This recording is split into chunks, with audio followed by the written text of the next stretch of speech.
Coming up, no wonder Leyton Orient are excited. It's Arsenal next.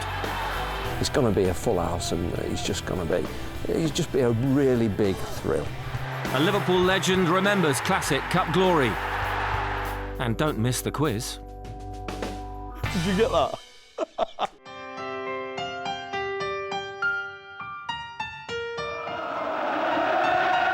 They had an anthem. They had league titles. But until 1965, Liverpool Football Club hadn't once tasted FA Cup glory. Since then, they've gone on to grace the competition with some of its most memorable moments and heroic deeds. In 1965, Liverpool's now legendary boss, Bill Shankly, had transformed the club from second division minnows to league champions. The title had been won the year before. Now for their first FA Cup. A tight match against Leeds was decided in extra time. Roger Hunt scored the opener. Billy Bremner equalised. But just 3 minutes later, Liverpool's Ian St John scored the winner. These first trophies under Shankly would herald the beginning of the club's greatest era. Fittingly, the last match for this great manager was to be a cup final. 1974 against Newcastle. Kevin Keegan's brace helped secure the second triumph.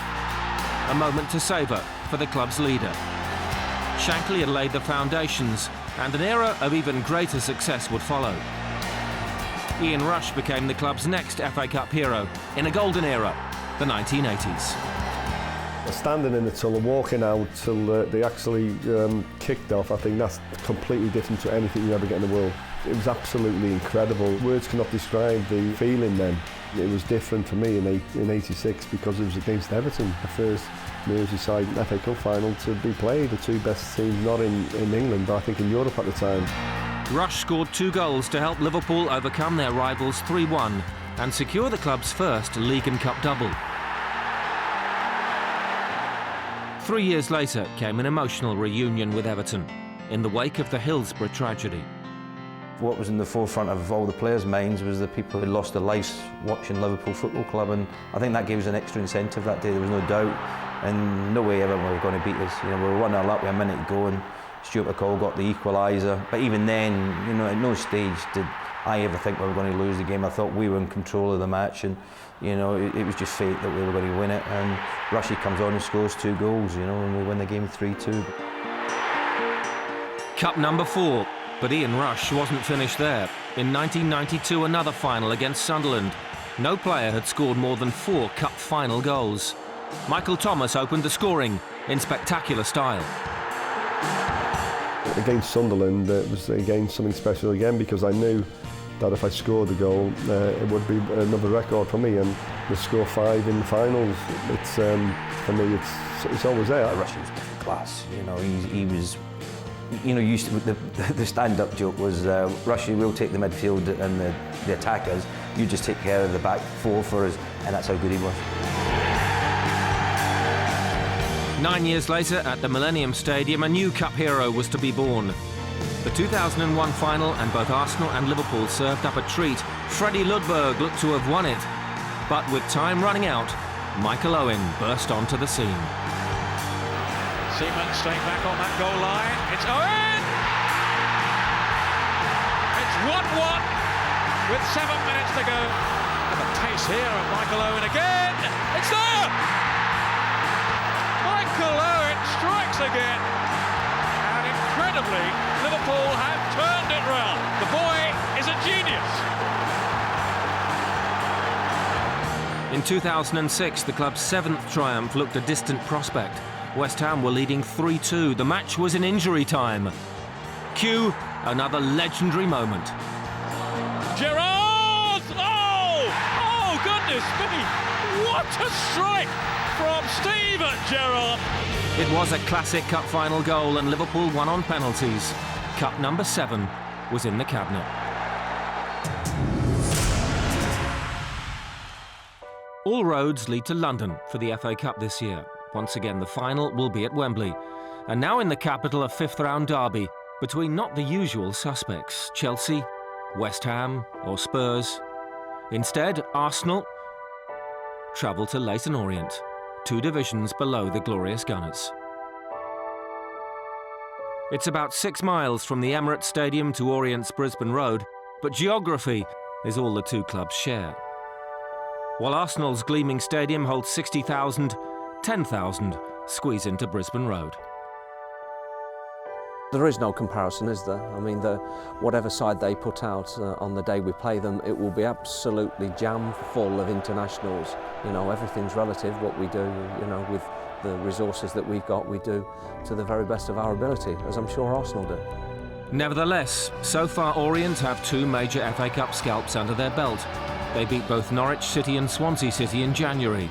2 away victories against higher-ranked opposition. It gives us encouragement anyway that we've been able to compete with 2 championship sides. 2 championship sides that are going for promotion to the Premier League, and it's a sort of momentum you need to create when you're a lower league team, because we're all striving for our little bit of success, and you know, to go to those places and get results is a big lift. So the Premier League millionaires are coming to Leyton Orient. How will the likes of Jimmy Smith and Scott McGleish cope against Arsenal stars? Russell Slade is the man who has to motivate them.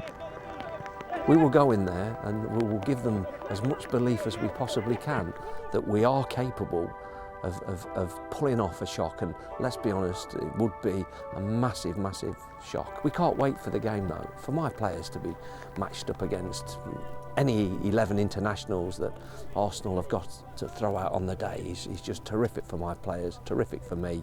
It's going to be a full house, and it's just be a really big thrill. For encouragement, Leyton Orients need only look as far as Huddersfield Town.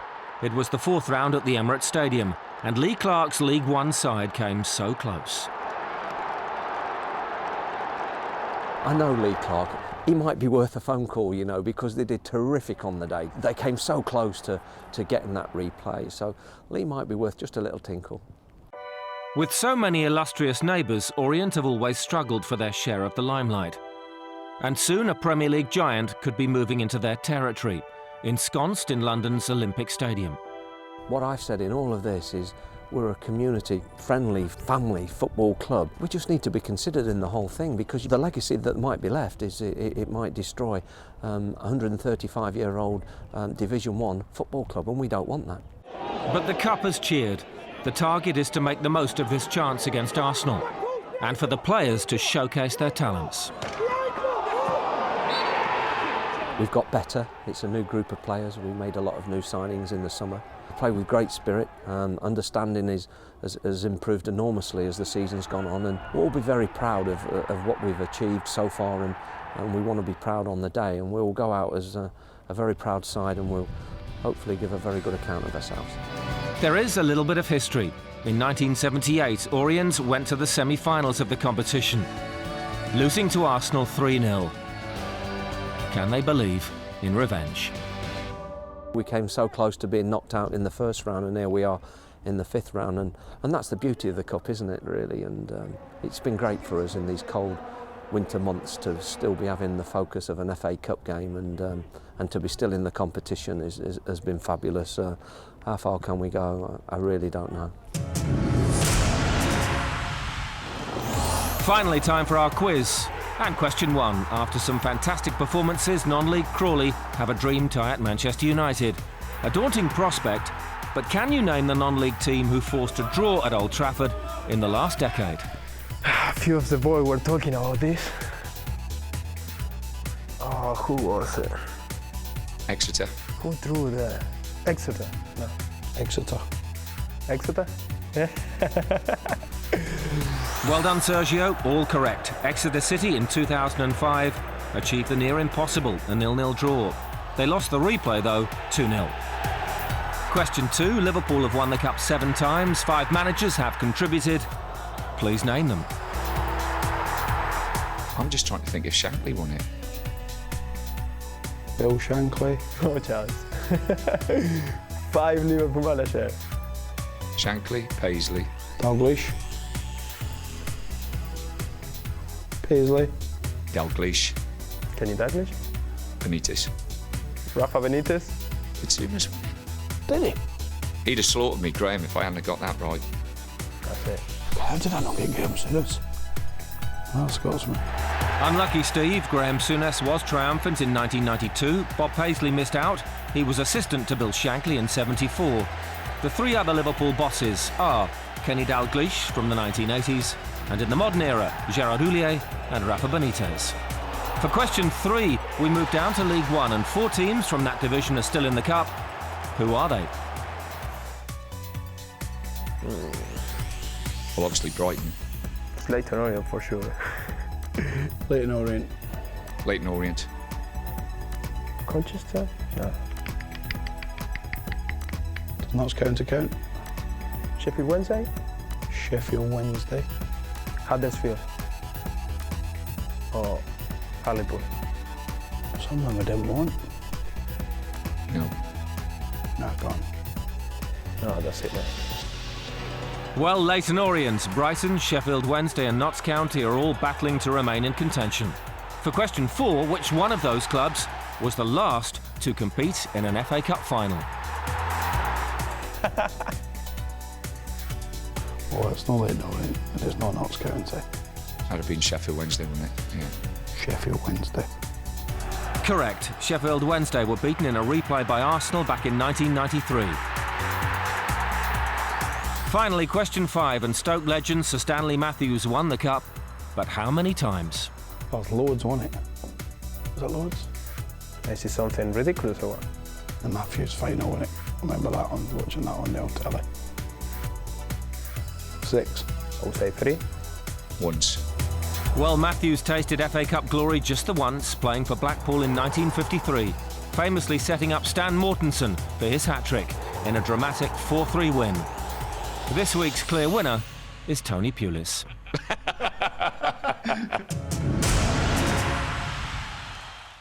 That's all for now. Expect the usual intensity come the weekend.